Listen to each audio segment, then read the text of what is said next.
హల్లెలూయా. Pastor గారు క్లుప్త సందేశాన్ని అందించాల్సిందిగా నేను ప్రభుత్వాన్ని ఆహ్వానిస్తున్నాను.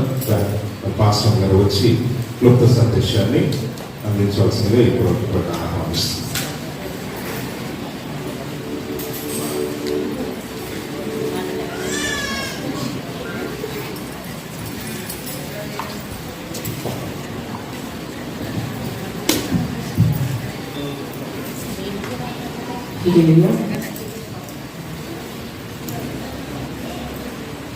క్రీస్తు యేసునందు మనలను పూర్తిగా ప్రేమించుచున్నటువంటి మన పరమ తండ్రికి మహిమయు ఘనతయు కలుగునుగాక.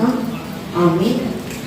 కృతజ్ఞతార్పణల పండుగకు వచ్చినటువంటి సంఘమందరికీ కూడా హృదయపూర్వక వందనాలు తెలియజేస్తున్నాను.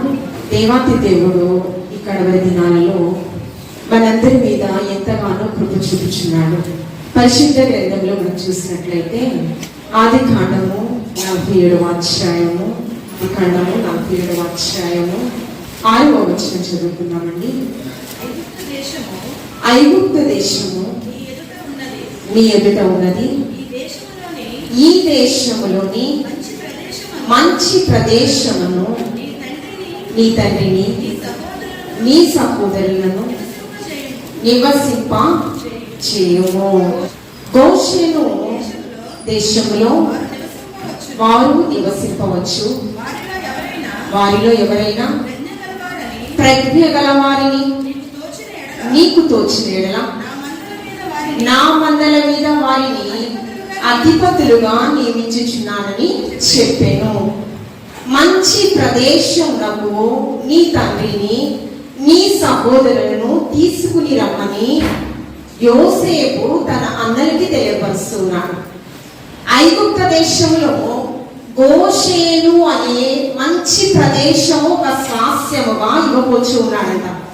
గోషేను అనే మాటకు అర్థము మంచి ఆశీర్వాదకరమైన స్థలము, ఆశీర్వదింపబడిన స్థలము.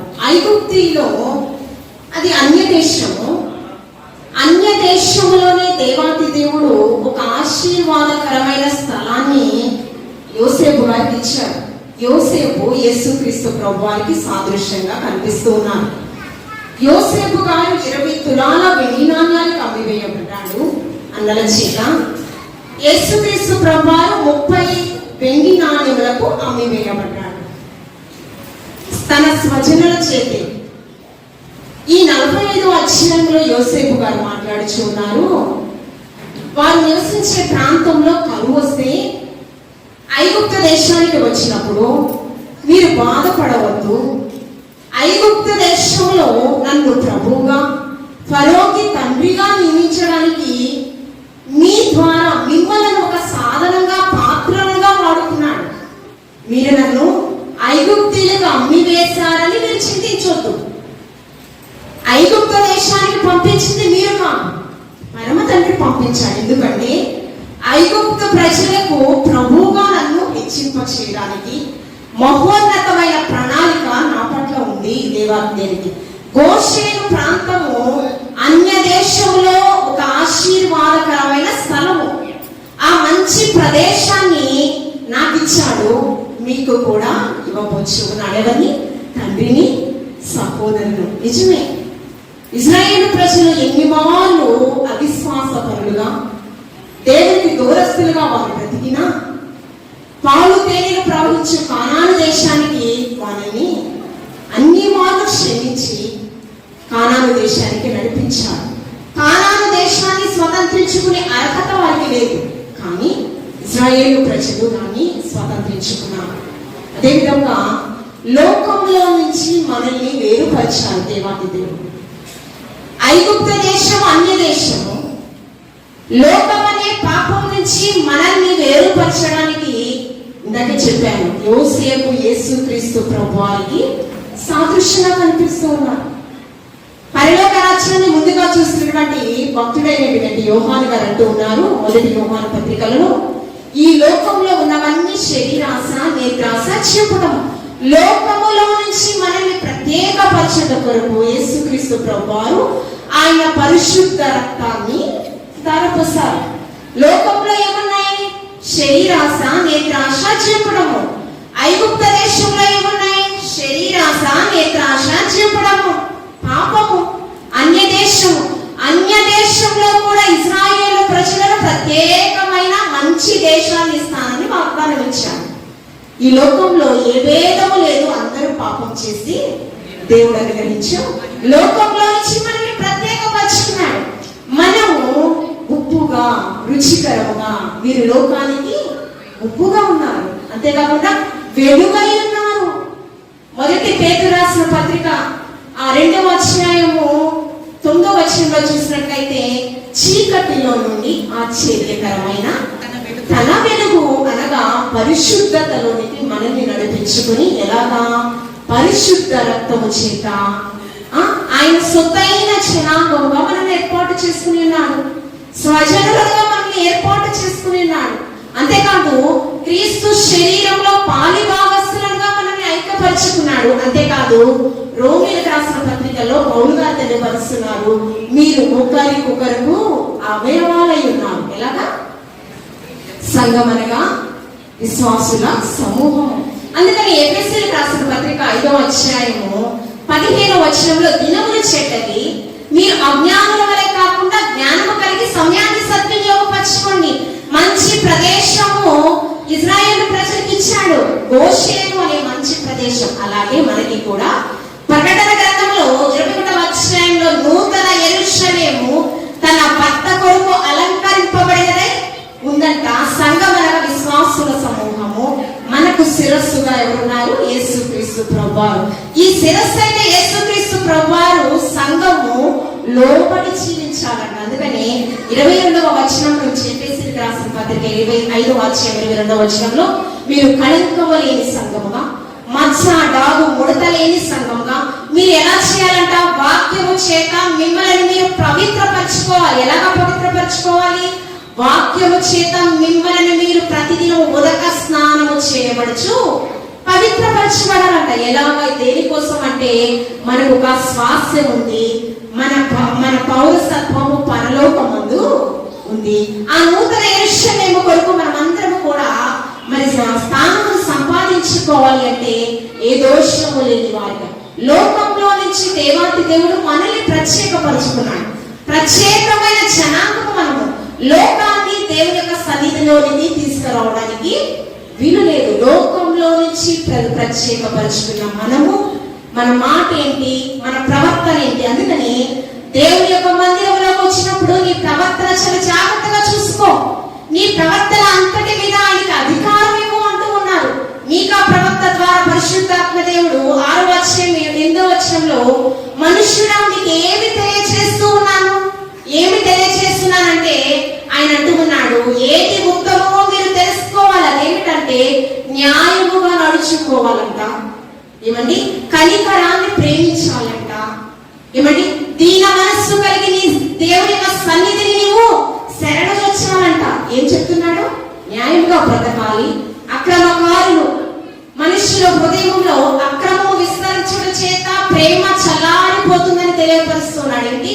న్యాయముగా బ్రతకాలంట. కనికరము గలవారు తగ్గరు, వారు ఏం పొందుతారు? మరలా కనికరాన్ని పొందుతారు. ఏ విత్తితే అదే మనం పంట కోస్తాము కదా. దీన మనస్సుతో దేవుని యొక్క యేసుక్రీస్తు ప్రభువారు దీనత్వానికి నిలువెత్తు నిదర్శనం. తనను తాను శిలువ మరణం పొందినంతగా తండ్రికి విధేయత చూపించాడంట. ఆయన కంటే దీనత్వం కలిగినటువంటి మనుషులు ఎవరైనా ఉన్నారా ఈ లోకంలో? ఈ భూమి మీద ఎవరైనా ఉన్నారా? ఎవరు లేరండి. మనము ఈ 3 క్రియలు కలిగి ఖచ్చితంగా మనం జీవించినట్లయితే నూతన యెరూషలేములో పౌరసత్వాన్ని మనం సంపాదించుకుంటాం. యేసుక్రీస్తు ప్రభువారు మంచి ప్రదేశాన్ని స్వాస్థ్యంగా ఇస్తానని మనకు వాగ్దానం ఇచ్చాడు. ఈ గుడిలో ఉండాలని ఆయన విశ్వసించడం లేదు, ఆశపడడం లేదు. ఆయన అనుకుంటూ ఉన్నాడు, 1 కొరింథీయులకు రాసిన పత్రిక 2వ అధ్యాయం 16వ వచనం, మీరు దేవునికి ఆలయమై ఉన్నారని మీరు ఎరుగరా? ఏమంటూ ఉన్నాడండి? మీరు దేవునికి ఏమై ఉండాలంట? ఆలయంగా ఉండాలంట. ఆయన మన హృదయంలో కృతజ్ఞతార్పణల పండుగ. బ్రతుకున్నామంటే దేవుని కృప, ఆయుష్తో ఉన్నామంటే దేవుని కృప, అడుగు వాటి కంటే ఊహించి వాటి కంటే అత్యధికమైన ఆశీర్వాదాలు పొందుకుంటున్నామంటే దేవుని ఉచితమైన కృప వలన మాత్రమే. ఆయుష్ను బట్టి, ఐశ్వర్యమును బట్టి, భోగ భాగ్యములను బట్టి అతిశయించకూడదు, గర్వించకూడదు. విరిగి నలిగిన మనస్సే దేవాతి దేవునికి ఇష్టమైన బలి అర్పణ. దీన మనస్సుతో, విరిగి నలిగిన హృదయముతో దేవుని యొక్క పాద సన్నిధిలో మనం శరణజొచ్చితే మనము అడగక మునిపే అక్కడ ఎరుగున దేవాతి దేవుడు సమస్తము పరసంబంధమైన ప్రతి ఈవియు దేవాతి దేవుడు మనకి అనుగ్రహింపచేయడకు, మన హృదయంలో ఆయన నివసించటకు చోటుందా లేదా అనేది ఈ కృతజ్ఞతార్పణల పండుగలు వచ్చి మనల్ని మనము ఆత్మ పరిశీలన చేసుకోవాలి. ఏ యోగ్యత లేని వారము మనము ప్రేమ అనే హేతువు చేత మాత్రమే పరమ తండ్రి ప్రియకుమారుడైన క్రీస్తుని లోకంలోనికి పంపించారు. ఆయన పరిశుద్ధ రక్తాన్ని, యవ్వన రక్తాన్ని మన కొరకు ధారపోసారు అంటూ ఉన్నారు. మొదటి పురుషుడైనటువంటి ఆ యొక్క మొదటి ఆదామైన మొదటి మూల పురుషుడు ఆయన ద్వారా ఈ లోకంలోకి పాపం ప్రవేశించింది. పరలోకం నుంచి పంపబడిన రెండవ మనుష్యుడైన యేసుక్రీస్తు ప్రభువారంట పాపములో నుంచి మనల్ని ప్రత్యేకపరుచుకుని, లోకంలో నుంచి మనల్ని ప్రత్యేకపరుచుకుని ఒక ప్రత్యేకమైన ఆశీర్వాదం ఇవ్వడానికి ఆయన సిద్ధంగా ఉన్నాడు. కాబట్టి ఇచ్చిన రక్షణలు చాలా జాగ్రత్తగా కాపాడుకున్నాం. కడవరకు నమ్మకంగా జీవితాము, క్రీస్తుకు సాక్షులుగా జీవితాము. మనం అనేకులను ప్రభు వైపు ప్రభావితం చేద్దాము. సువార్త సేవా సంఘ పరిచయం దేవాతి దేవుడు అంచెలంచెలుగా విస్తరింపచేస్తున్న ఈ పరిచయను ముందుకు తీసుకుని వెళ్ళాలి. అనేకులను ఆశీర్వాద పదంలోకి నడిపించాలి. క్రియలు లేని విశ్వాసము ఋతువు. మనం ఎక్కడున్నా దేవునికి మహిమకరంగా, మన దాగు చోటు ఆయనే, మనకు సమస్తము అనుగ్రహింపచేయువాడు ఆయనే. క్రియాత్మకమైన జీవితం ఈ లోకంలో జీవితాము. మంచి ప్రదేశము ఆ పరలోక పట్టణాన్ని మనం అందరం కూడా స్వాతంత్రించుకుందాం. అట్టి కృపలో మనం అందరం కూడా పాలిభాగస్థులము అవుదుముగాక. ప్రతివాని కన్నీటి బాష్ప బిందువులు దేవాతి దేవుడు తుడిచివేయును, మనకి పరలోక పట్టణాన్ని స్వతంత్రింపచేయను. కాబట్టి అట్టి కృపలో మనం అందరం కూడా పాలిభాగస్థులు అవుదాము. దేవాతి దేవుని యొక్క నిత్య మేళతో మీరు నింపబడుదురు గాక. ఆమేన్. పరిశుద్ధుడా నీకు వందనాలు. వాక్యమైన దేవా, ప్రతిదినం నాతో మాతో స్థుతిగా నువ్వు మాట్లాడుచు ఉన్నాము. ఆయాసకరమైన క్రియలన్నీ కూడా మా నుంచి దూరపరచండి ప్రభువా. మీలో అంటుకట్టబడిన స్థితిని, గోషేను అనే మంచి ప్రదేశాన్ని అన్యులకు ఏ విధంగా ఇచ్చామో ఇక్కడున్న ప్రతి ఒక్కరూ కూడా పరలోక పట్టణంలో స్వాస్థ్యమును సంపాదించుకునేటువంటి గొప్ప భాగ్యమును మాకు దయచేయమని క్రీస్తు పరిశుద్ధ నామములో అడిగి వేడుకుని ప్రార్థించుచున్నాము తండ్రి. ఆమేన్. అవకాశం ఇచ్చినటువంటి అభిషేక్తులు తెలియజేస్తుంది.